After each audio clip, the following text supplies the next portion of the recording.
Good afternoon. I'm Darrell West, Vice President of Government Studies at the Brookings Institution. And I would like to welcome you to our forum on rebuilding the U.S. medical supply chain. So COVID has posed dramatic challenges for the world. There have been over 3.7 million deaths globally and disruptions of virtually every aspect of daily life. This has created enormous issues in terms of public health and emotional well-being. Yet it also has highlighted a number of problems in terms of the drug and medical supply chains and manufacturing capacity. Last year, there were major shortages of medicines and personal protective equipment. Many hospitals were overwhelmed with sick patients, and at the same time, doctors and nurses did not have the medical equipment and protective equipment that they needed in order to safeguard themselves. Today, we plan to discuss pharmaceutical drug manufacturing and supply chain logistics in light of the COVID pandemic. We will examine the obstacles to manufacturing drugs and producing medical supplies in the United States and possible solutions to those barriers. We obviously need to make progress on COVID and also put the United States on a much better course in order to weather any future health crises. To help us understand these issues, we're delighted to have 5 distinguished experts with us today. Tony Sardella is an adjunct professor and senior research advisor at the Olin School of Business's Center for Analytics and Business Insights at the Washington University in St. Louis. He is a co-author with Paulo de Bona of a new paper on ways to incentivize domestic drug production to combat medicine shortages. Rosemary Gibson is a senior advisor at the Hastings Center and the author of a book entitled China RX. Spiro Gavaris is president of Specialty Generics. David Thompson is a co-founder and chief technology officer of Continuity Pharma and also a professor of chemistry at Purdue University. And finally, Edward Price is a consultant and former president and CEO of PCI Synthetics. If you have questions for our panelists, you can email them to us at events@brookings.edu, or you can tweet at US Supply Chain. So that's email events@brookings.edu or tweet us at US Supply Chain. And I do want to note we're doing this event in partnership with the Olin School of Business at Washington University, and we appreciate its support of this forum. So I want to start with a question for Tony. So you co-authored a new paper at Washington University on domestic drug production. What did you find in your research, and what recommendations do you have for moving forward? Well, thank you, Darrell. First, it's a pleasure to be with you and everyone today to discuss this incredibly important topic. Our purpose, myself and Dr. de Bona, who had performed the research, our purpose in doing it and goal was to do a comprehensive literature review of both the industry and the complexities of the industry, to gather many of the different points of view and suggestions and recommendations that have been made, to understand those and assess some of them in regards to their potential to create solutions for more resiliency in our supply chains. I can tell you in doing the review, it's a very complex industry, as many of us know. Obviously, it's unique in regards to its high regulation to ensure the safety of our supplies. But there was certain areas that we concluded around recommendations and suggestions for further analysis that could help to relieve the strain on the supply chain and act in regards to solutions. The first we found very much so was this, we were regarding the topic of reshoring and redomesticating the manufacturing of our supply chain, the clarity around what does it mean to be made in America. This is not unique. This is a very similar topic of discussion many years ago, decades ago, around the automotive industry.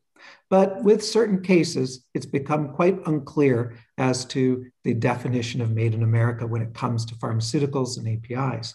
So clarifying that was one of our major findings. The second thing was the need for incentives and financial support to the industry.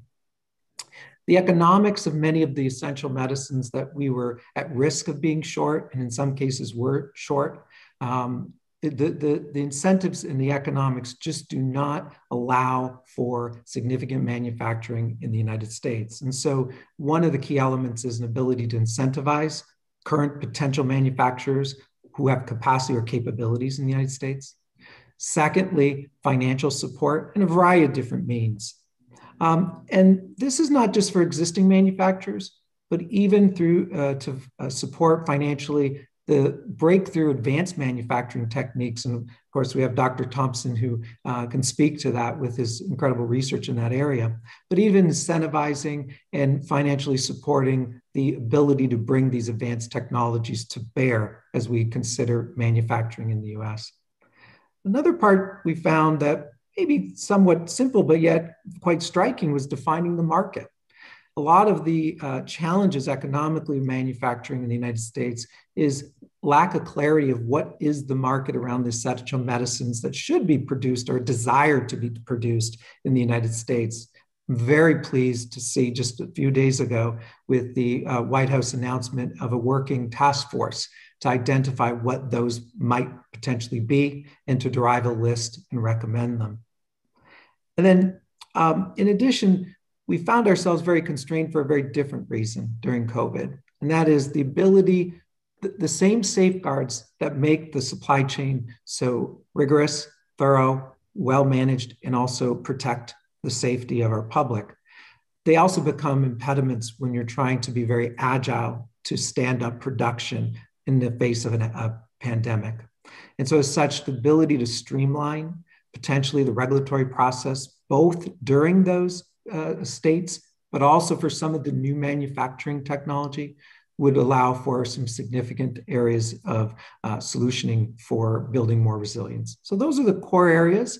We view them very much as suggestions and recommendations for further review. They're very complex, each of them, but these were areas in our research we found were absolutely areas that needed to be looked at to build greater resilience.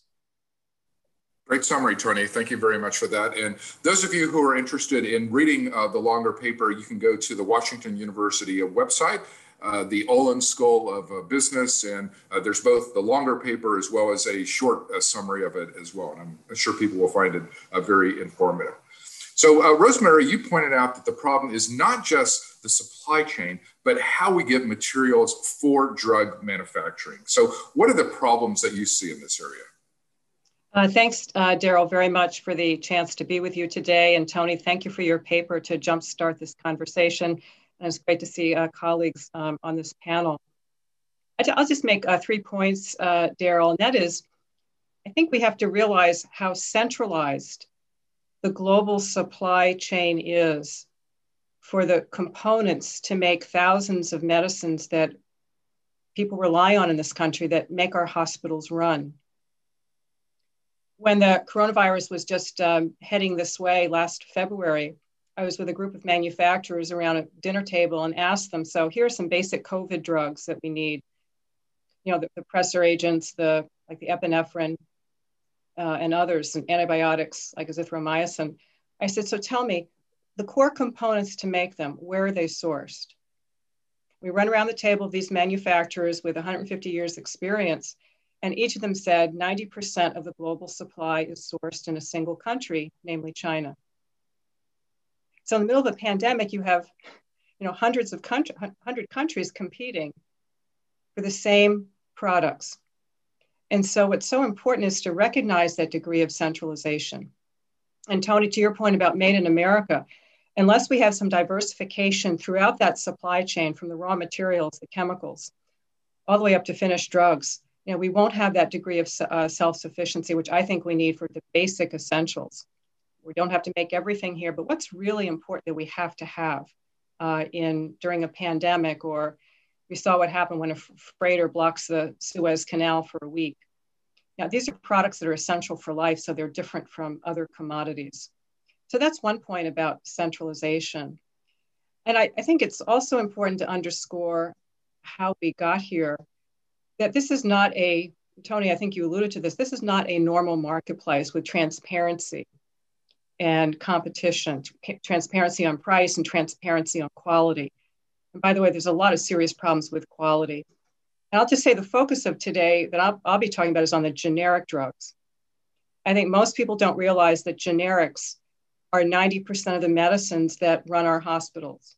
The ones when you go to the drugstore, that's what you'll get. And these are the commodity products.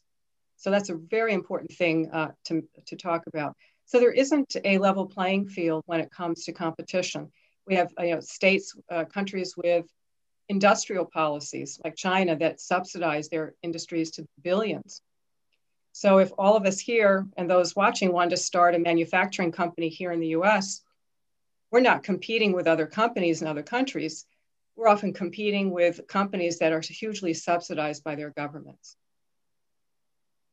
And finally, I want to say, so from a policy point of view, we have some choices to make as a society for our public health and also for our security. And that is, do we think we should have the ability to make at least some antibiotics here in this country? Do we need, and should we have as a country, to make pain medication? There's a panelist here, Spiro, he'll be talking about this. In Europe, there was a shortage of paracetamol, which is basically generic acetaminophen, during a pandemic. You couldn't get it. Again, because that product, a lot of the core components are sourced in a single country in Asia. So the question is, do we think that these products are so important? In economics, there's a thing called public goods. And I would submit that things like antibiotics, that is a public good to stop the spread of infectious disease. That's why we invest in vaccines. But it's remarkable that the United States has virtually no capacity to make antibiotics, what you give to your kids for ear infections. We can't make them here because we don't have the manufacturing facilities anymore. So I think that's a really fundamental question for policymakers. Should we have some basic amount of manufacturing capability, fully end to end?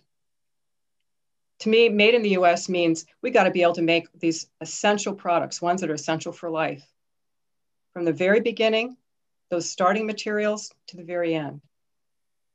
Because when a pandemic hits, we're on our own. And I think that's one of the lessons. So I'll stop there, Daryl, and I really look forward to a great dialogue with everybody. Thank you. That's a great point about centralization and the problems that flow from that. So, Spiro, I'd like to come to you. So Rosemary has pointed out that the materials for many drugs come from China. We know a lot of the drug manufacturing capability is in India and China. What steps should the United States take in order to boost its domestic drug capability, and what are the drug supply challenges that you see? Sure, and I just want to say thank you, Daryl, for having me today, and Tony for the wonderful paper that you wrote to shed light on this topic and the needs around it, some recommendations. I think just to ground the group, I'm the president of Mallinckrodt Specialty Generics Division. I'm over top of the largest U.S. API manufacturing site, as well as the only Western supply of acetaminophen. And so we are one of the top 4 suppliers of acetaminophen globally, and we're fully vertical on our acetaminophen such that we've been able to, keep the U.S. out of the same troubles that we saw in Europe during the pandemic. When you look at what we're facing right now, I think a lot of the issues have been framed well, right? Over 90% of the raw materials are coming from overseas, very centralized. It's not a level playing field from a cost basis, from an environmental regulation basis. And this is in the generic segment that's being the hardest hit because it's the most heavily commoditized. And we're looking at, pennies per 100 count is the difference between a product being made in the U.S. and a product being made ex-U.S., right? We can make these things very inexpensively here, but with all the focus on drug pricing, even within the generic market, if you're a couple cents more expensive because products are being subsidized, lower labor costs, lower environmental regs, then ex-U.S. products are being sourced today, and that's a challenge. I think there's been a lot of focus on things like expanding capacity in the U.S. and looking at new technologies, and those are all valid areas that we need to look at. What I think is underappreciated is the spare capacity that we have. there is a lack of diversified manufacturing in the raw materials. Of the 103 manufacturers of API globally that have 30 or more drug master files, kind of a way to differentiate big manufacturers from small, only 4 are in the US. But most of those companies are being underutilized right now in terms of capacity. As volumes have moved overseas, the plants we have, have spare capacity. And so, one of the first things we need to do is look at how do we define the markets and create sustainable markets, create the right incentives for manufacturers of API, of finished dose, and potentially, the distribution channels so that they're incented to distribute and pull through U.S.-made products, inclusive of U.S. API manufactured products. I think that's going to be one of the most critical things, because you want to do that before the capacity we have is decommissioned. We're seeing consolidation in the markets right now with the API manufacturing, and we need to act quickly so that before we lose more capacity that's readily available. Right now, we estimate our spare capacity on our site, if it were a standalone site, would be the 5th largest U.S. API manufacturing site in the country. And so there's plenty of capacity. We need direction as to what are the essential medicines that we're going to identify, and are there ways in which that we compete on a more level playing field and create those sustainable markets as we move forward. I think other things we need to look at and acknowledge is that, we don't need to make everything here, as Rosemary said, and we don't need to make full market demand here, right? We don't need to be fully self-reliant. We just need to have a critical mass so that we could be resilient during times of need. It's easy from a manufacturing perspective, or feasible, I should say, to ramp up from covering 20 or 30% of the US market to covering the full market versus 0, right? And this is where we're at on the majority of products, where we did an analysis where over 80% of the products that we utilize here as generic medicines, essential medicines, there's not even a single US supplier of the raw material. So, we don't even have a domestic option for the bulk of these. And so finding a path forward where we can increase the capabilities in the US and we can broaden that is essential. And then acknowledging that we're not going to be fully self-reliant, strengthening our partnerships with our ex-US partners, to fortify those during times of pandemic, I think is also something that's critical, so that you build your capabilities and your ability to withstand, stresses like we saw during the pandemic, both domestically and through better partnerships overseas. So it sounds like there are a lot of worrisome issues here that we need to be focusing on. So David, I know you've talked about the need for better infrastructure in regard to manufacturing. What are the challenges that you see?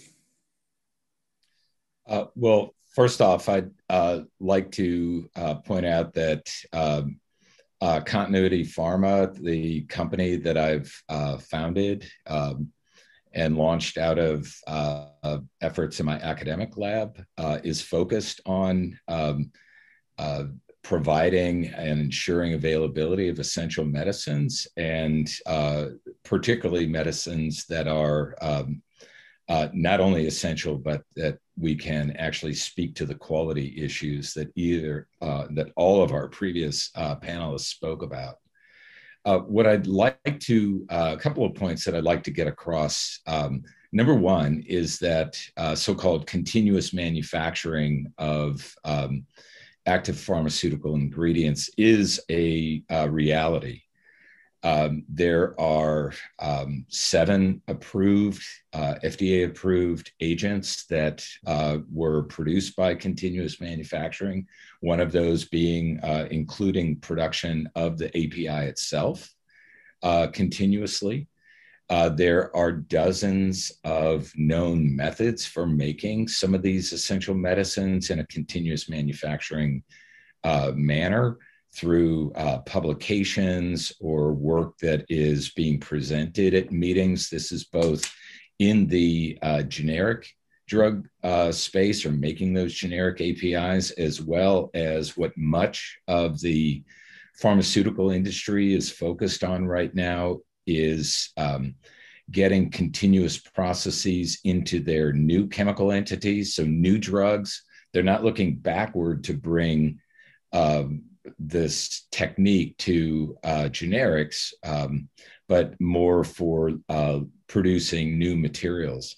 And they're, I guess, following that point, and something that's really relevant to the time, it may not be widely known that technology, the first continuous lipid nanoparticle at siRNA product, patisiran, was approved in 2018. That core technology is what enabled the manufacture of the COVID-19 viruses.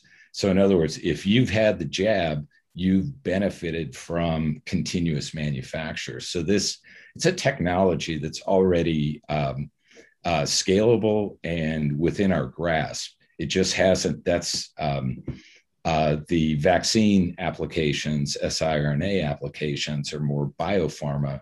Really the challenge here is, what do we do about these legacy products that we still rely on? So I think a important point that is not fully appreciated is that pharmaceutical manufacture is very inefficient. It's 150-year-old industry. The methodology largely has not changed. Techniques have not changed much. And so it is 1,000 times less efficient than things like producing bulk chemicals or petrochemicals. And that's measured on kilograms of waste generated per kilogram of product. So incredibly inefficient when you think of it in that context. And so really kind of begging for new technologies to impact this problem. The one other aspect that makes it difficult with continuous manufacturing being more generally accepted in small molecule synthesis is the so-called, you hear it a lot in conferences in this area, is the need to, quote, make the business case. So it's that same focus on diving to the bottom of the cost curve that is really kind of choking, killing in the crib the ability to bring these new methods to bear in the production space. And whether that's just dollars and cents or resistance to change, whatever you want to call it, I think my key point here is that we have the capability. It's just figuring out how to deploy it in to serve the patient population in the U.S. I am fully on board with the point that was made earlier about needing to level the playing field. In my view, perhaps a bit Pollyanna-ish, but I would think that it doesn't take a lot to imagine something like an underwriter's laboratory third party that is spot checking materials and actually assessing their quality and coming up with a quality scorecard that now becomes a tattoo that goes on every bottle that is produced, so that now the consumer is the one who is empowered with the knowledge that this is a manufacturer that hasn't gone out of spec a lot of times and caused shortages.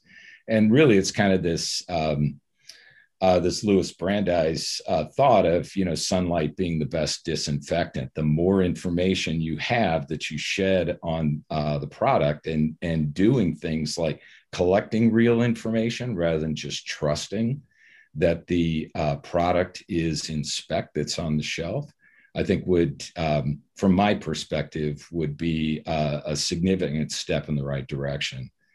I think there it will likely come out in the Q&A, but I think it's going to require both public and private investments, and whether that's in terms of creating consortia or perhaps strengthening process patent protections so that those who create better, more efficient processes can better defend their processes. So there are a lot of different facets that I think are worth considering. So I'll guess leave it at that. Sounds like we definitely need a lot more innovation in this 150-year-old industry.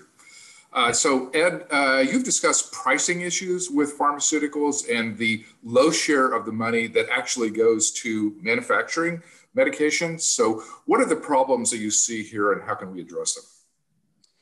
Well, I was the founder and president of a mid-size generic API manufacturing company.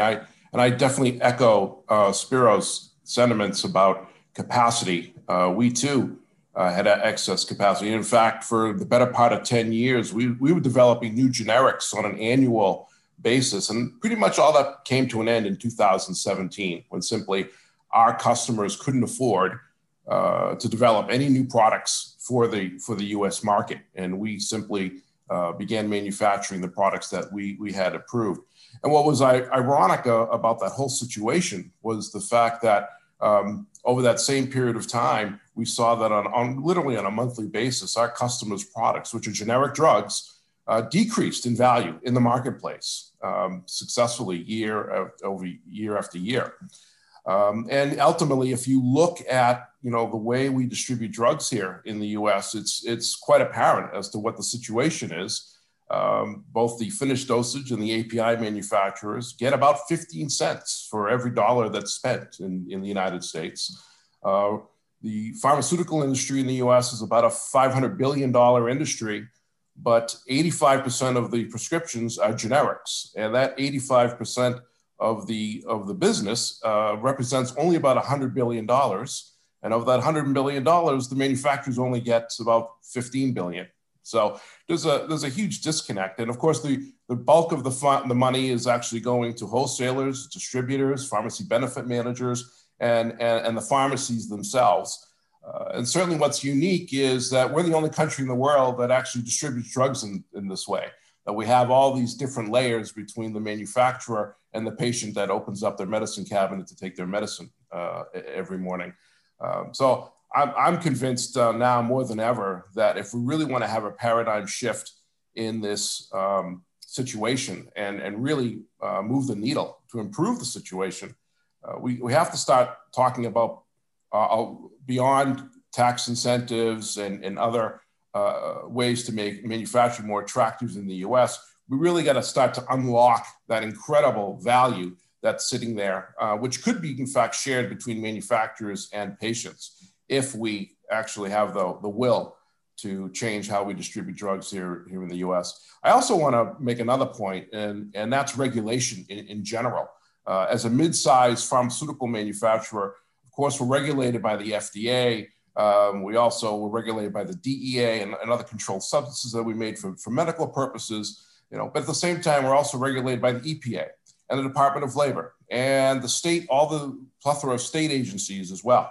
And I can tell you also that over the last 10 to 15 years, the regulatory environment just in running a manufacturing business is completely different and has grown. Common sense regulation is what needs to be brought back. And I'll give you a really quick example. There was a time where many states here in the US were working toward toxic use reductions of materials in their facilities. But of course, you have to file a drug master file with the FDA on your manufacturing process. So if the environmental authorities want you to change your process, okay, and they're going to fine you if you don't, if you do, you're going to get in big trouble with the FDA for changing your process. So that's just a quick example of the disconnects that exist between all the different federal and state agencies that regulate this business and, quite frankly, make it very difficult, to do manufacturing here. And of course, in many respects, in parts of the world, India and China specifically, you have tremendous government support, and you don't see those disconnects in place. So just a couple of additional comments. Perfect. Sounds like there are lots of complications in this area. So now I'd like to move from problems to possible solutions. So, and I'm going to ask this of each of you. If you were advising Congress and the Biden administration, what would you tell them about what the U.S. needs to do in order to improve this situation? What are the highest priorities? What are the most important initiatives? And perhaps, Tony, we can start with you. I think capitalizing on the comments of both David and Spiro regarding that there is capacity in the United States and there is novel technology. I think one of the areas from a long-term resilience and sustainability is to invest in the development of these technologies and the expansion of existing capacity that is in the United States, but may not be pointed, obviously, because of economic reasons, to the particular molecules, the essential medicines that are important for overall public health and resilience of our population and citizens. And so I would say that while there's been some attempts to emphasize the distribution and allocation of investment funds to the development of current capacity and advanced manufacturing technologies to satisfy the gap and the need that we have. Interestingly, Daryl, in our preliminary, these are still preliminary, we've been doing additional research on the profile. The research quite indicates that there's strong possibilities that these advanced manufacturing techniques can in fact make it economically viable to produce these products in the United States. That's first. The second thing is the data is suggesting that it's far more bleak. I think Spiro and Ed pointed out, as well as Rosemary, far more bleak, not just the essential medicines, but you might consider important medicines for citizen and public health, where we have no US suppliers. No US suppliers. And so while they may not be in the crossfires right now, given the pandemic, to point investment in those areas as well to build that capacity in the United States. Thank you. Rosemary, your thoughts on what you would like to see the United States do? Thanks, Daryl. I think while this is a very complex area, I think there are solutions, and it doesn't have to be that complicated. I've been following very closely, as I'm sure some of you have, what a group of large hospital systems have done to set up a nonprofit called Civica RX. And the hospitals have decided that we're going to use our procurement dollars that we would spend on essential drugs. We're going to use them in a different way and buy differently. We're going to buy a quality product, and we're going to be assured of a supply that's not interrupted. And so they all put in this nonprofit, not capital, but the counterpart for capital in a nonprofit. And they went out and they found trustworthy manufacturers. They paid them a fair price. What we have now is a race to the bottom price. And that's not sustainable. That drives people out of the market. Pay them a fair price, fully transparent. They actually inspect the facilities and they have the product tested, something which does not happen now with so many generics. And in the first year, through contract manufacturing with trustworthy manufacturers, they were able to deliver 20 essential generics to their member hospitals, 1,400 member hospitals, started by the Mayo Clinic and others. Kaiser Permanente is a part of it with their 10 million members. And the next year, another 20, and the following year, another 20. And they hope within 5 years to supply their member hospitals with 100 essential generics that have been, I'll call it messed up. Supply chain is really messed up. I think people really need to understand that. And when I've given grand rounds at hospitals, I say, why do you tolerate these very large companies, the ones Ed alluded to? This is, speaking the truth here. How do you tolerate suppliers that supply you with drugs that are poor quality, sometimes harmful to patients because they're not made properly, and in perpetual shortage? Why do you do that? And so it's like anything else. If you want to fix the market, just buy differently. So my recommendations have been in testimony to Congress and the House and Senate is that, well, let's use our procurement dollars that are taxpayer dollars. Why are we spending money to buy blood pressure medicines from the military that has rocket fuel chemicals in it, which is exactly what happened in 2018. It was discovered, it was going on for about at least 4 years. Let's use our procurement dollars at the VA and the Strategic National Stockpile and the military need.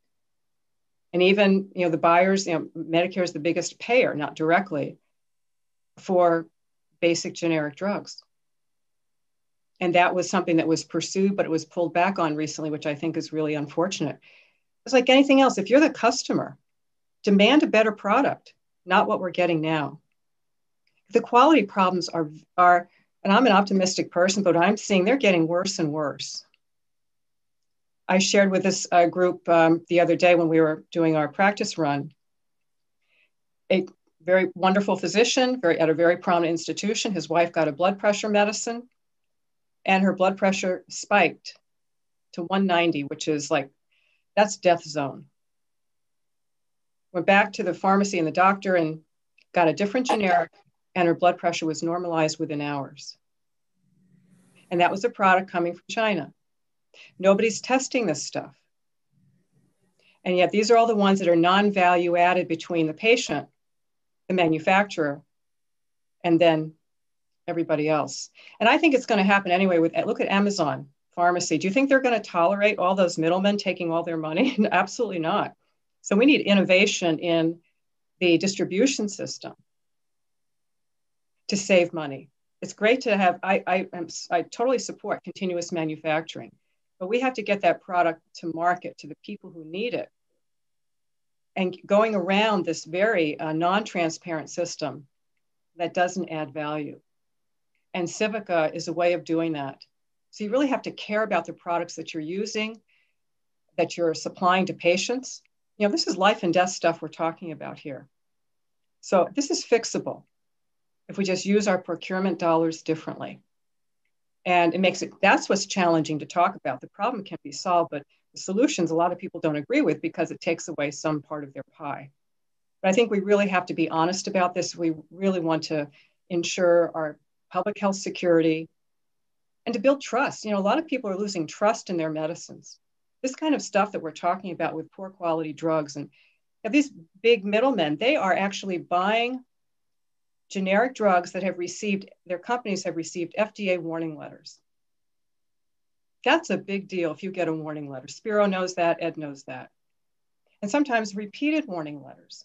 That's like Costco saying we're going to, buy tires from a manufacturer that's gotten letters from the federal government saying, you've got problems. And these tires could blow out on the highway going 65. This is what we're doing with our medicines. So it's fixable if we choose to use our procurement dollars differently.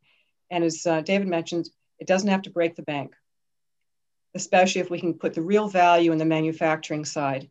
And that way we rebuild trust. It'd be great public policy, and it's absolutely doable, but we need the political will to do it.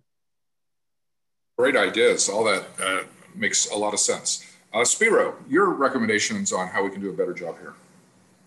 I think the first two panelists are going down the right track. When you look at it, it's about sustainability of the markets. It's about getting the right incentives and funding into the right hands. And when you look at the cost differential between buying at a fair price and the race to the bottom, it's very minute, right? When you look at the percentage of what we spend in generics, Ed quoted it at 15 billion. I mean, you could use basic math and say if you took a certain percentage of that generic spend across the country and funneled that into what are the essential medicines, it'd be a fraction of that 15 billion.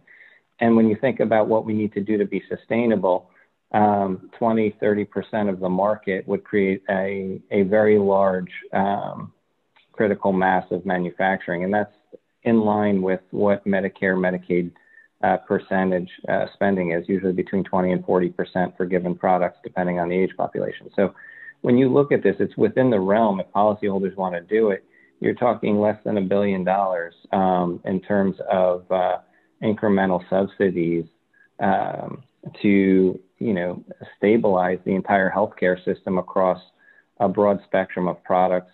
And, you'd create tens of thousands of jobs within the U.S. at the same time, bringing U.S. manufacturing jobs back, and that would be tremendous. And so we've just got to think smarter about how we're using our dollars as a government, about where our interests lie, about not just how inexpensively are we procuring products, but what's the purpose of defense? When you look at what we spend to defend the country on a military basis, it's tremendous. When you look at what this incremental spend would be on a healthcare basis, it is a extremely small percentage of what the government spends to date through its programs. And so for that small incremental, you'd have tremendous benefit in terms of reshoring capabilities, stabilization of markets, and improvements that speak to many of the things that our panelists are saying today.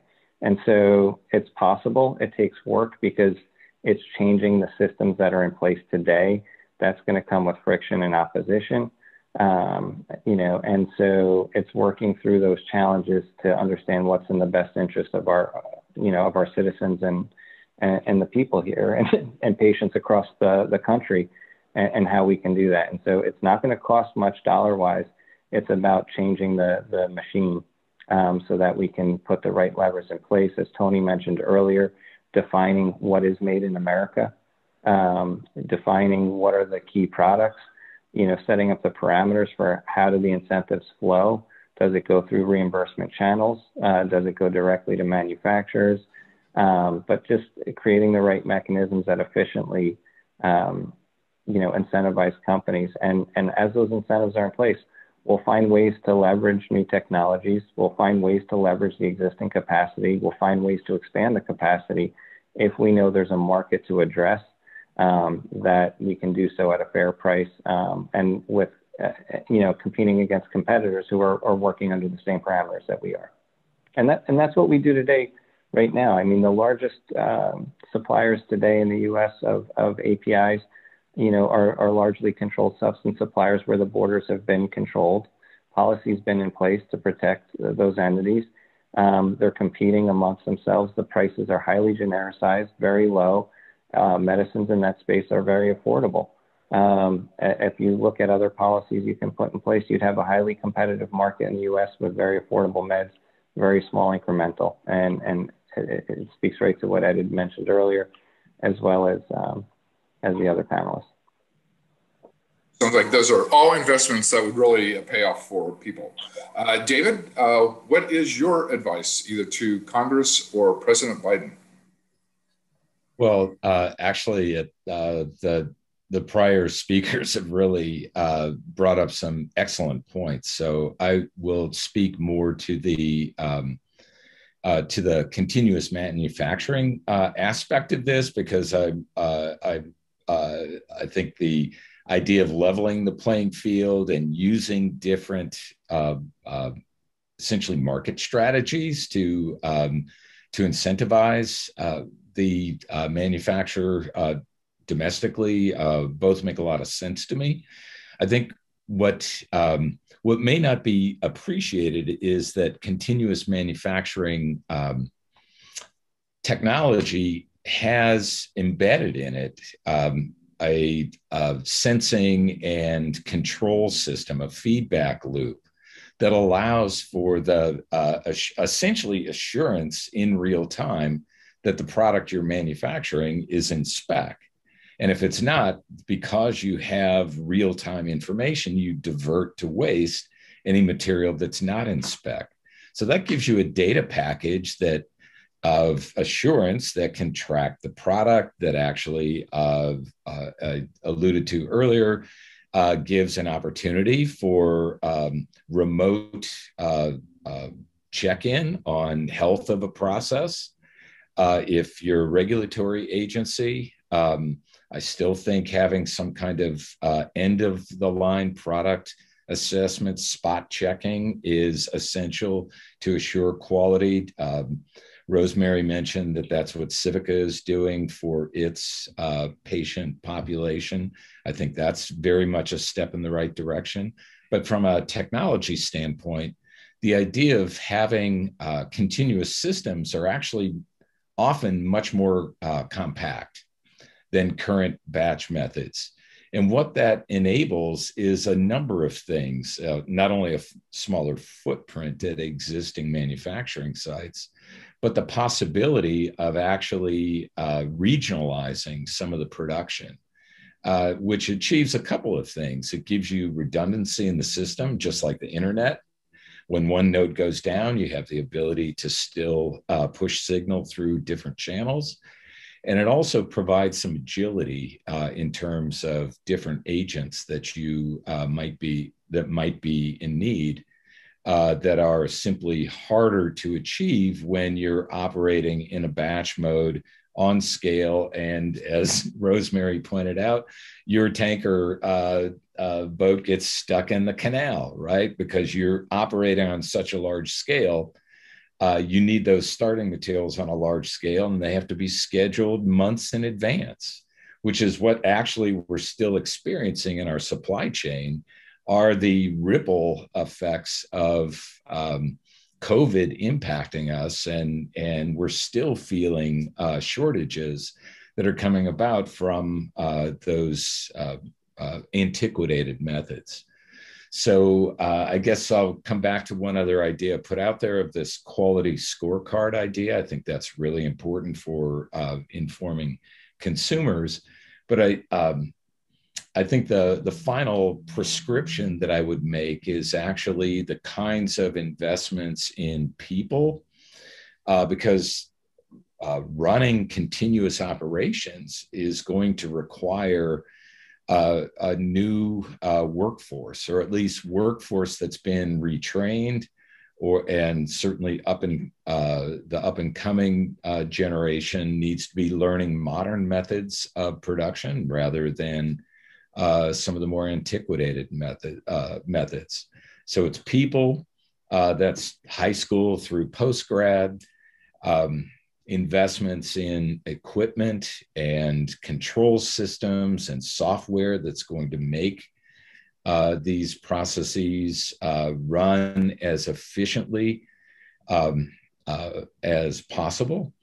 And that efficiency, I want to come back to that metric earlier, kilograms of waste divided by kilograms of product. That's where the pharma industry is right now in terms of 1,000 kilos of waste for every kilo of drug. That has environmental impacts.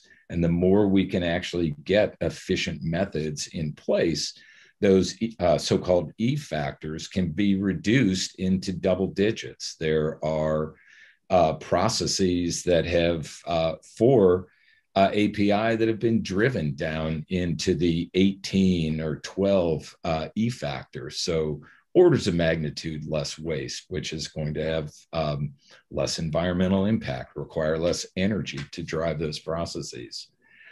And I guess that the one other point, I guess, is to find some way to incentivize from a founder of a company that's focused on bringing new manufacturing techniques, finding a way to either cooperate or have whatever IP it generates be more protectable and not lifted by competition. Are the kinds of things that I think need to be thought through. And I'd welcome any new ideas on how to achieve such a thing. Thank you. And I do have to say, I like that Suez Canal boat example, because it's an apt metaphor for the global supply chain of how a problem in one area can create havoc in a lot of other places. And we seem to be having the same situation in regard to direct manufacturing. Ed, we'll come to you, get your recommendations, and then we'll take some questions from the audience. I've actually been saying for a number of years that leadership is needed here at the highest level. So what I would like to see happen is I would like to see the FDA basically come up a list of the top 50 essential medicines that should be produced in the United States, okay? And companies like Spiro and mine began paying user fees to the FDA in 2013 to the tune of north of $400 million a year, and it's increasing every year. So the resources are there for them to do this. This task force would identify these drugs and at the same time identify the technologies like David and the excess capacity at facilities like mine and Spiro's that could actually manufacture them. And then using Rosemary's idea of pulling together the marketplace of the federal government, the VA, partner with organizations like Civica, and actually create a marketplace. Because you see, when you develop a new API or a new drug product, it's 3 to 5 years of investment from conception, I should say, all the way to approval. So understand that if you have a marketplace where the cost of the products are decreasing monthly, every month, year over year, and it takes you 3 to 5 years to bring a product to market, who's going to make that kind of investment? And that's why we stopped developing generic drugs in 2017. So if that combined spend could go to US-based manufacturers and say, look, if you take the risk and develop the product, we're going to give you a contract and pay you X amount. Okay, there's not a manufacturer in the United States that wouldn't take that deal, because there's so much uncertainty in the marketplace right now that if they could put certainty into it, you'd be happy to do that. So I think, overall, that would really be the best way.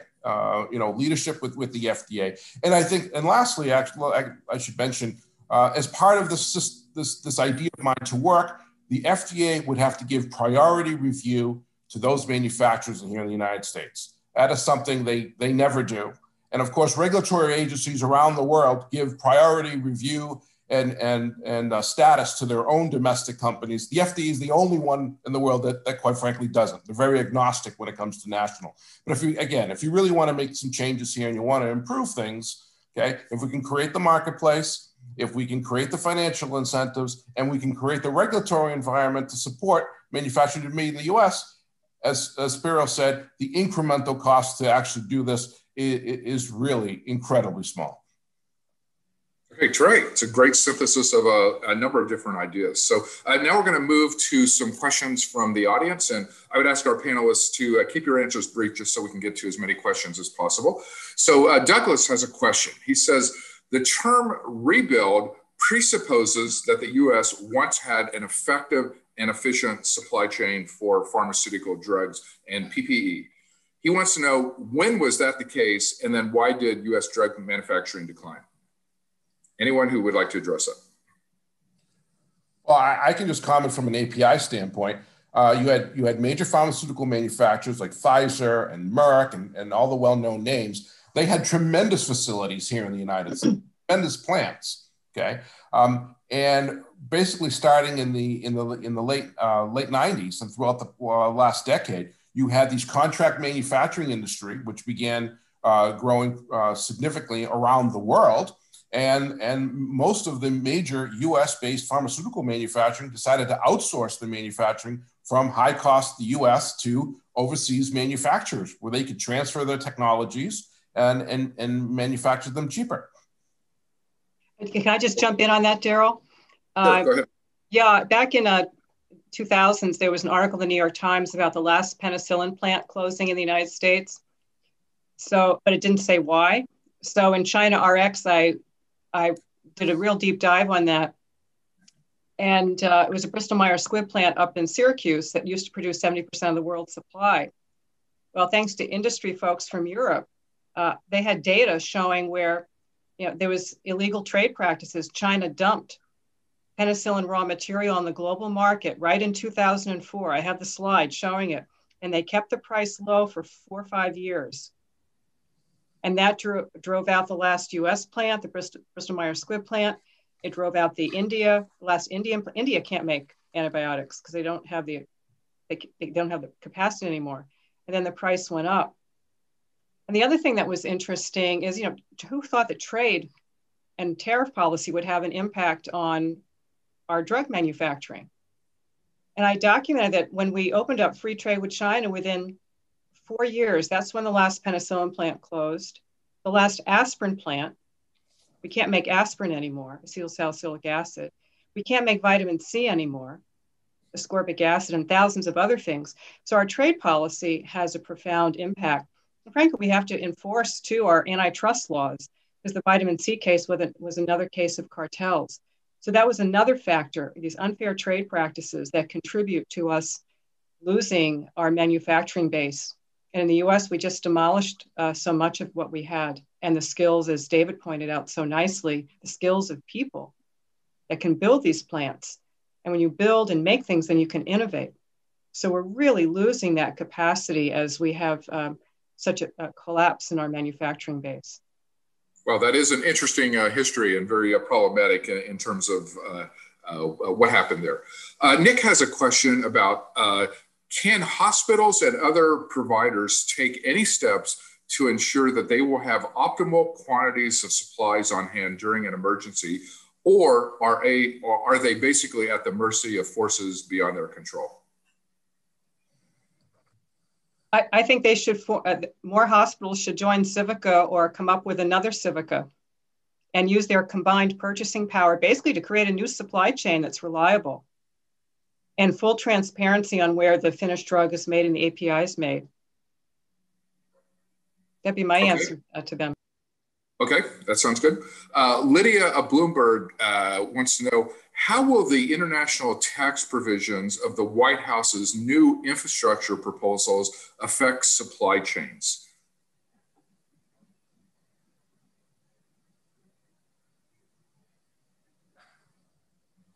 Anyone have any thoughts on that?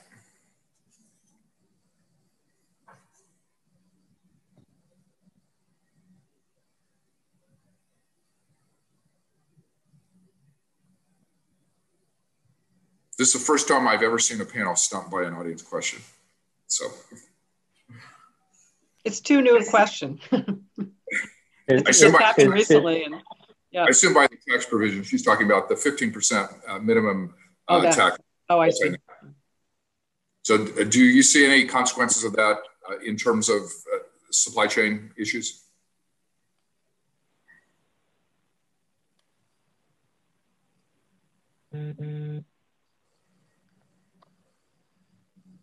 Okay, I guess we will pass on that question.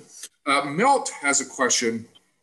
He wants to know, does the U.S. need to place greater emphasis on the role of regional digital health and information exchanges in shifting drug and medical supplies among providers in a given region? Or basically, is there a tech solution to some of these supply chain problems? Can we use health information technologies, health information exchanges as a way to shift supplies around in order to come closer to having an efficient marketplace? I'll just jump in real quick. At a hearing last year on Capitol Hill, there was a professor from Johns Hopkins who described before the pandemic, there were 200 to 300 drugs that Hopkins Hospital had in shortage. And what they do is they basically barter with other hospitals. Mm-hmm. And frankly, I think that's insane. Let's fix the problem of the market. So you don't have to create a whole new technology to fix a broken system. And it doesn't address the fact that we just don't have enough product. So it's not enough of where it is and where it's not, but ensuring we have a stable market that is able to allocate product as needed. Yeah, and I'll add to that. In the research we found, Daryl, I mean, there's a very much advanced inventory management practices that are implemented and operated. Much like we've been talking about some of these medicines, which is small, incredible margins, is not economically feasible to have them sitting or stocked for multi-year availability. And so they keep the stocks very thin because it's the only economical manner to continue to supply those stocks. So from one, that speaks to the question that was asked a little earlier about, couldn't we just build up these supplies such that we're prepared? The management systems are very advanced, but yet the margins are so thin, it's important that they keep as minimal amount as possible. Secondly, the use of connected devices or connected systems to be able to track and understand where we have gaps or shortages in certain areas. That absolutely would be a technology that would be useful. Maybe modernizing, as Rosemary said, modernizing the trading. One could potentially have more insights as to where the products exist, where they don't, and how we can quickly reallocate them across the country. Connected healthcare is a very important area of focus that could alleviate some of those shortages. Yeah, and then just, my former life, I was the president of the third largest U.S. injectable manufacturing company by volume. A lot of our time was spent on allocations with the shortages that occur in the injectable space. And I think, it was paramount to us to try to get products to hospitals in need and understand how to create allocation systems. The hard part is products are flowing through distribution channels, multiple distributors. You've got multiple manufacturers supplying these institutions. And so getting back to what the root demand is for each of these institutions becomes difficult, right? In terms of getting that data, because you're looking at your slice of a pie as a manufacturer or a given distributor. And so being able to consolidate that data more in real time, understand what inventories are and where products needed, because there's human behavior by the procurement divisions of each of these hospitals. Some of them are using those technologies to get ahead of the curve, to hoard, products that they know are going on shortage to protect their own interests, and then, have leverage in these bartering things that go on behind the scenes. So, there's so many facets to it. It's very difficult. I think we've got to get to the point where there's more transparency about what's out there, what's needed, and the ability to be more flexible with the inventories we have and, the status of competitive manufacturing, right? There's such a worry about anti-competitiveness and collusion within the space that information doesn't flow. So, the last one to find out about a drug shortage is a competing manufacturer, right? Customers will know when somebody's out, drug shortage will know, but then the manufacturers find out later through these third-party channels because we're not able to communicate. And so I think that becomes another challenge. So finding ways to get responsiveness to the competing manufacturers so they know to ramp up, and more information and transparency about inventory levels across the network so that it flows, I think are paramount there. Okay, well, thank you very much. We will make that the closing comment, but I want to thank Tony, Rosemary, Spiro, David, and Ed. Terrific comments, great insights, both into the nature of the problem as well as possible solutions. And to our audience members, thank you very much for tuning in. At Brookings, we write regularly about these and other topics, so feel free to check out our writings at brookings.edu. Thank you very much. Thanks for watching. Be sure to like and subscribe for more videos from Brookings.